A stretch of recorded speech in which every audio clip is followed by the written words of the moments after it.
Kata Imam Syafi'i, di antara orang yang akan menyesal di hari kiamat itu 3 orang. 1, orang kaya yang kalah ibadah dengan pembantunya. Di akhirat dia akan nyesal. Bos, dia lebih waktunya lebih luang, dia lebih santai. Pegawainya macul dari pagi sampai sore kerja. Tapi kalau malam dia mulai puasanya jangkep, sholatnya penuh. Maka di hari kiamat dia nemui bosnya katakanlah muslim tapi tidak ngelakoni. Maka dia nanti akan mendapati pembantunya di atasnya. Itu sakitnya itu luar biasa. Melihat pembantunya di atasnya. Ya. Nomor 2,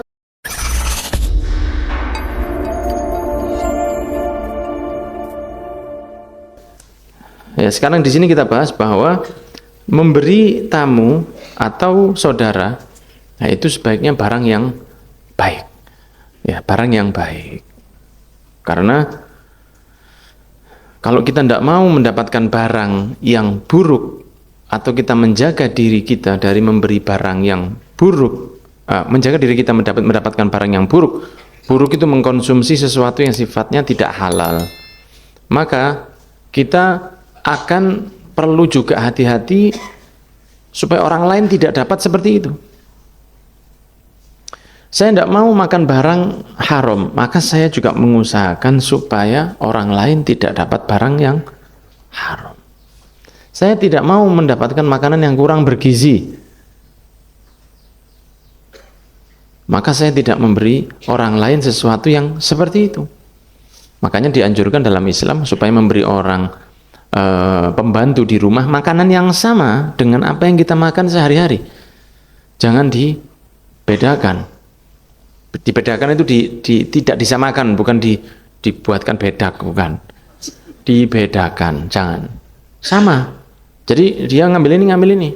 Malah yang saya ingat dari orang tua saya itu kalau beli nasi bungkus misalnya, kapan-kapan sekali-sekali begini.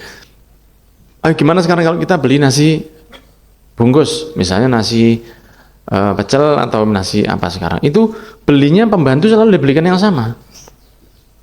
Ya, itu yang maksudnya yang sudah diajarkan oleh orang tua kita itu seperti itu, walaupun membantu. Nah, jadi tidak dibedakan. Hanya sosial saja. Kalau kemanusiaan sama kan? Sama. Tapi bedanya hanya sosial antar sosial, betul. Iya.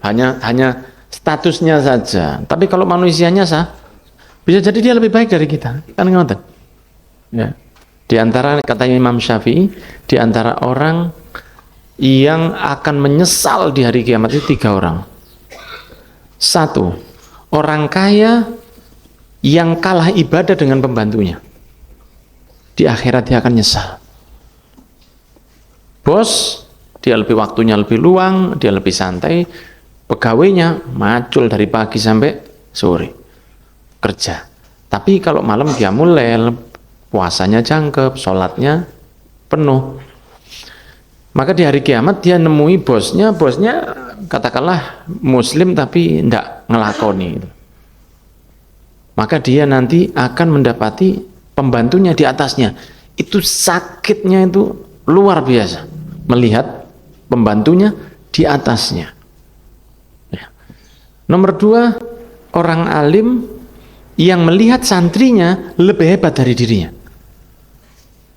Ustaz ngajari, menyampaikan, jangan ambil riba. Ustaz dewe ngambil riba, malah santrinya ndak. Di akhirat ustadznya akan melihat santrinya di atas dirinya. Masya Allah, nyesel dia. Lain kalau misalnya gurunya misalnya misalnya gurunya punya pondok, santrinya itu lebih pinter, kan itu dibaguskan, ya itu tidak ada masalah. Cuma kalah dalam kebaikan. Jadi santrinya tidak mau ganggu istri orang. Loh, ustadznya kok chatting sama istrinya orang? Alasannya ngajari ilmu. Chatting. ilmu chatting. Ya. Santrinya ndak mau apa misalnya? Santrinya itu ndak mau lebih jaga aurat. Malah gurunya aurat itu seperti ndak ada masalah, kadang keluar pakai celana di atas lutut. Misalnya ini contohnya begitu. Nah, berarti dalam hati-hati santrinya lebih baik. Itu dia lebih tinggi. Begitu ya. Apa tadi nomor 1? Orang kaya ke pembantunya. Nomor 2 orang ini ke santrinya, dan orang merdeka ke budaknya. Itu yang ketiga. Karena perbudakan sudah tidak ada. Katakanlah dulu Umayyah sama sahabat Bilal. Nanti di akhirat siapa yang mulia? Bilal. Padahal Umayyah dulu jadi bosnya, jadi tuannya. Dia merdeka, ini budak. Tapi budaknya beriman, sholat, jeragannya malah kufur kepada Allah. Nanti di akhirat dia akan sakit waktu lihat budaknya itu lebih tinggi. Nah, itu 3 golongan yang nanti di akhirat orang itu akan nyesel lihat orang lain lebih tinggi dari dia. Kalau anak dilihat oleh bapaknya lebih tinggi, bapaknya seneng di akhirat karena dia bisa ngasih syafaat ke saya, kan begitu ya, bisa ngasih syafaat ke saya. Jadi jenengan itu, makanya kadang-kadang kalau kita lihat itu kadang-kadang ada acara-acara itu, kalau kadang-kadang Habib Umar, kalau ada anak kecil tangannya dicium juga. Anak kecil itu cium tangannya karena saya nyium tangannya anak yang belum ada dosanya ini. Kan begitu. Terus ngajari dia untuk begini. Tapi enggak saya paksa, kamu cium saya enggak. Kamu cium saya cium kamu. Jadi dia mulai kecil dia diajari seperti itu. Ya, tabarukan, maksudnya berharap mendapat syafaat dari anak itu boleh. Karena siapa tahu anak kita jadi lebih baik di akhirat. Dulu ingat saya Al-Habib Muhammad bin Abdullah Al-Haddad. Entah bertemu dengan cucunya, entah bertemu dengan, saya lupa karena sudah lama sekali saya dengar ini. Itu lah yang ditemui anak kecil ini, cucunya Al-Habib Alwi bin Abdullah bin Syahab, gurunya, seorang wali besar. Itu kalau ketemu cucunya Habib Alwi itu, mukanya ini diusap begini. Saya kecil, diusap gini, itu diusap ke mukanya. Ya Habib Alwi bin Syahab. Tabarukan sampai putu nih. Ya, golek barokah kemuliaan kakeknya lewat cucunya. Padahal Habib Muhammad Al-Haddad ini sudah seperti itu alimnya.